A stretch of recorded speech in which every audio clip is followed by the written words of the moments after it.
جی اس وقت آپ دیکھ سکتے ہیں سپریم کورٹ میں بڑی اہم سماعت کمپلیٹ ہو گئی ہے اور سلمان اکرم راجہ باہر آ رہے ہیں اور ان سے پوچھتے ہیں سر بتائیے کیا پیش رفت ہوئی ہے؟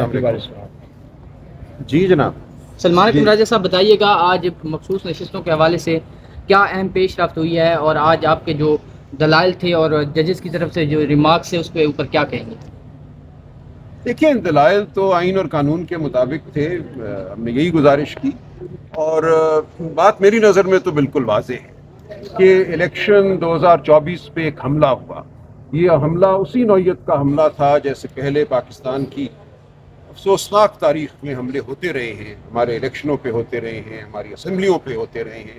وہ مارشل لاء کی شکل میں ہو, وہ ایک غیر آئینی ڈسولوشن ہوا کرتی تھی, تحلیل کر دیا جاتا تھا اسمبلیوں کو, یا جس طرح عسکر خان کیس کا میں نے ذکر کیا, الیکشن کے پروسیس میں مداخلت کی جاتی تھی. ان اداروں کی طرف سے مداخلت ہوتی تھی جن کا کوئی کام نہیں ہے الیکشن کے پروسیس میں مداخلت, جو حلف لیتے ہیں کہ وہ سیاسی عمل سے باہر رہیں گے. تو یہ ہوتا رہا ہے. تو میں نے یہ گزارش کی کہ اس الیکشن میں پیپلز پارٹی کو یہ کہہ دینا کہ وہ ایک پارٹی ہی نہیں ہے جو الیکشن میں حصہ لے سکتی ہے, پاکستان کے جمہوری نظام پر ایک حملہ تھا.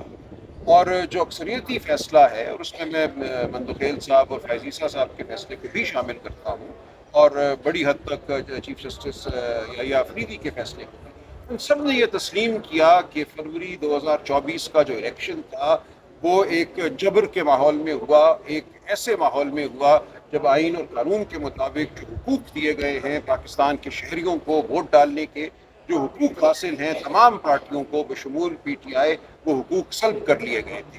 الیکشن کمیشن نے اپنے غلط رول اور فیصلوں کی وجہ سے پی ٹی آئی کو ایک پارٹی ماننے سے انکار کیا, جس کی وجہ سے 80 لوگ جو تھے جن کو آزاد قرار دیا گیا تھا, ان کو 3 دن کا جو وقت دیا گیا ہے آئین میں, اس 3 دن کے عرصے میں سنی اتحاد کونسل جوائن کرنا پڑی. اگر یہ غیر آئینی قدم نہ اٹھایا ہوتا الیکشن کمیشن نے, جو انہوں نے ایک فیصلہ دیا, ایک رول بنایا کہ اگر سمبل آپ سے ہم چھین لیں تو آپ کو بطور پارٹی الیکشن میں حصہ ہی نہیں لینے دیا جائے گا, اس غیر آئینی رول کی وجہ سے یہ تمام افسوسناک صورتحال پیدا ہوئی. تو میجورٹی نے 8 جج صاحبان نے اور دیگر 2 اور یحییٰ آفریدی صاحب نے اس کو مانا کہ یہ صورتحال ٹھیک نہیں تھی, اور مندوخیل صاحب اور یحییٰ آفریدی نے ہمیں 39 سیٹیں دیں, باقی 8 جج صاحبان نے 80 سیٹیں دی, اور کہا تصور کیا جائے گا کہ یہ 80 لوگ جنہوں نے سنی اتحاد کونسل میں شمولیت اختیار کی وہ در حقیقت پی ٹی آئی ہی کے ایم این اے تھے, اور یہ شمولیت جو تھی ایک جبر کے تحت ہوئی, اس لیے اس شمولیت کا کوئی اثر نہیں ہوگا پی ٹی آئی کی پارلیمانی پارٹی کے طور پہ پارلیمان میں موجودگی پر. تو پی ٹی آئی کو پارلیمان میں موجود پارلیمانی پارٹی مانا گیا, اور 80 کے تناسب سے حکم دیا گیا کہ خواتین کی نشستیں اور غیر مسلم ہمارے بہنوں بھائیوں کے لیے جو مختص نشستیں ہیں وہ دی جائیں.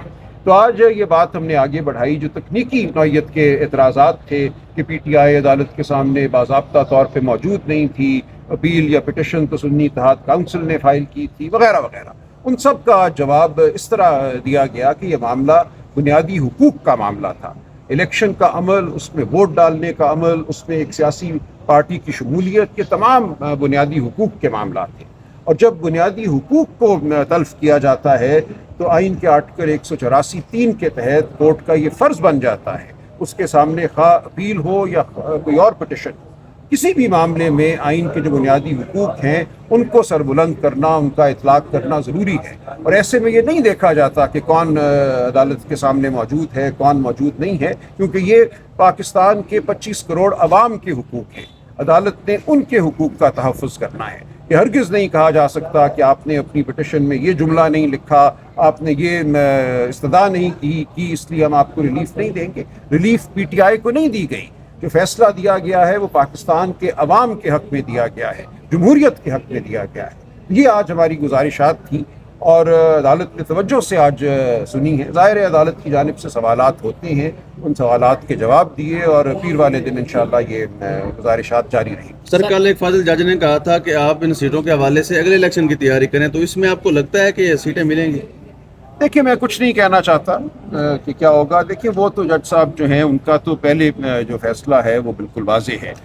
2 جج صاحبان نے, جسٹس امین الدین صاحب نے اور جسٹس نعیم اختر افغان صاحب نے, تو یہ فیصلہ دیا ہوا ہے نا کہ کوئی سیٹ پی ٹی آئی کو نہیں ملنی چاہیے. یہ وہ 2 اقلیتی جج ہیں, باقی 11 نے تو یہ مانا ہے کہ پی ٹی آئی کو سیٹیں ملنی چاہیے. تو انہوں نے اپنے اسی جو ان کا ایک نقطۂ نظر ہے اس کو دہرایا کل, تو وہ کوئی تعجب کی بات نہیں تھی, لیکن باقی جج صاحبان کا اپنا نقطۂ نظر ہے. سر آج آپ نے عدالت میں یہ بھی کہا ہے کہ کچھ باتیں میں یہاں پہ نہیں کروں گا, میں باہر جا کے کروں گا. آج آپ وہ کون سی سر جی ایسی باتیں ہیں جو آپ عدالت میں نہیں کرنا چاہ رہے تھے, کیا وہ باتیں تھیں؟ دیکھیں, بار بار یہ کہا گیا کہ یہ سیاسی جماعتیں جو ہیں ہر الیکشن میں کوئی نہ کوئی منظور نظر جماعت ہوتی ہے, آپ لوگ کیوں منظور نظر بن جاتے ہیں. یہ در حقیقت سوال تھا کہ پچھلے الیکشن میں یا اس سے پچھلے الیکشن میں جب بھی الیکشن پاکستان میں ہوتے ہیں تو کوئی جماعت معطوب ہوتی ہے. 1980 میں 1990 میں پیپلز پارٹی معطوب تھی جس سے اصغر خان کیس نے جنم لیا. اس کے بعد کبھی ایک معطوب, کبھی دوسری معطوب. تو جج صاحب نے یہ کہا کہ آپ سب سیاسی جماعتوں کو یہ فیصلہ کرنا ہے کہ آپ نے کسی دوسری جماعت کو نقصان پہنچانے کے لیے انتظامیہ کا, اسٹیبلشمنٹ کا منظور نظر نہیں بننا. جب اس ملک میں اس پہ اتفاق رائے ہو جائے گا تو معاملات ٹھیک ہونا شروع ہو جائیں گے. تو اس حد تک تو میں اس بات سے اتفاق کرتا ہوں کہ اس ملک میں بالکل ایک کنسنسس ہونا چاہیے, ہم سب کا یقین ہونا چاہیے جمہوریت پر, ہم سب کا یہ ایک مشترکہ فیصلہ ہونا چاہیے کہ ہم کبھی کسی کی انگلی نہیں پکڑیں گے, کسی کی گود میں نہیں بیٹھیں گے, کسی بیساکھی کا سہارا نہیں لیں گے. اور میں اسی لیے آپ کے سامنے کھڑا ہوں, اسی اصول کو سربلند کرنے کے لیے کھڑا ہوں کہ پاکستان کے عوام کا حق ہے کہ ان کو جمہوریت ملے, اور ان کی جو جمہوری خواہش ہے وہ کسی کی منظوری کے تابع نہ ہو. یہ کہنا کہ فلاں جماعت مقبول تو ہے لیکن اس کو قبولیت حاصل نہیں ہے, یہ جمہوریت کی نفی ہے.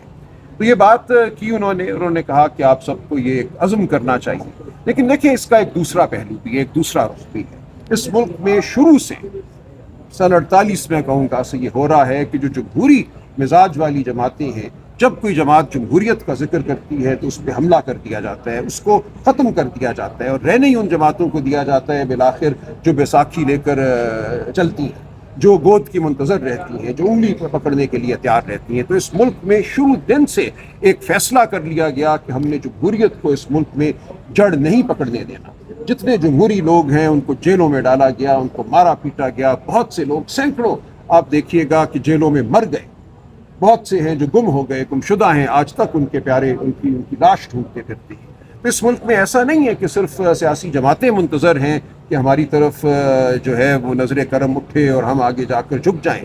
یہاں پہ ایک بالکل ایک سوچا سمجھا منصوبہ ہے اس ملک میں کہ صرف انہی جماعتوں کو زندہ رہنے دینا ہے جو بیساکھی کے بغیر آگے نہیں بڑھ سکتی. جب کوئی جماعت بیساکھی کے بغیر آگے بڑھنا چاہتی ہے تو وہ معطوب ہو جاتی ہے, اس پہ حملہ کر دیا جاتا ہے, اس کو تلف کرنے کی کوشش کی جاتی ہے. اور یہی آج پی ٹی آئی کا تاریخی رول ہے.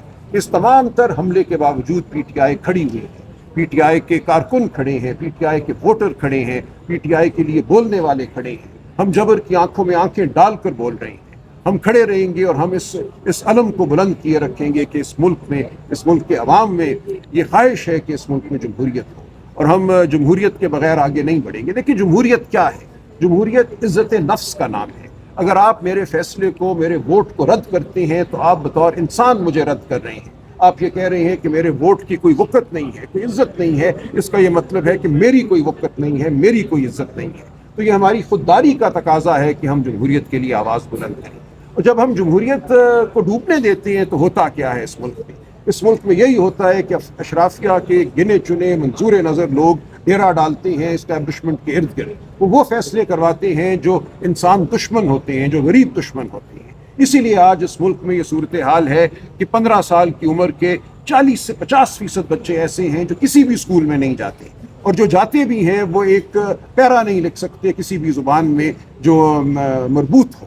آج یہ صورتحال ہے کہ 40% بچے آپ کے 15 سال کی عمر کے ایسے ہیں جن کی جسمانی نشو و نما جو ہے ان کی عمر کے حساب سے کم ہے, وہ سٹنٹڈ ہیں. یہ کیا ہے اس کی وجہ؟ کیوں اس ملک میں ایسی پالیسیاں بنی کہ غریب کا خون نچوڑا گیا ہے, خون چوسا گیا ہے 78 سال سے؟ اس کی ایک بڑی وجہ ہے جمہوریت کا فقدان. جب ایک جماعت کو جمہوریت کا سہارا لینا پڑتا ہے, عوام کو جواب دہ ہونا پڑتا ہے, تو وہ ایسا نہیں ہونے دیتی. جب تک اس ملک میں جمہوریت نہیں ہوگی ہمارے بچے جو ہیں ان کے جسم اور ان کے دماغ سکڑیں گے. جب تک جمہوریت نہیں ہوگی ہمارے بچوں کو نابلد رکھا جائے گا, ان پڑھ رکھا جائے گا, تاکہ وہ اشرافیہ کے بچوں کے ساتھ مقابلہ نہ کر سکیں. تو ہم جمہوریت کی جنگ لڑ رہے ہیں, پاکستان کے غریب عوام کے لیے لڑ رہے ہیں. ہم یہ چاہتے ہیں کہ اس ملک میں عزت نفس بحال ہو، چادر و چار دیواری کا تقدس بحال ہو، یہ ہے ہماری جنگ۔ بہت شکریہ۔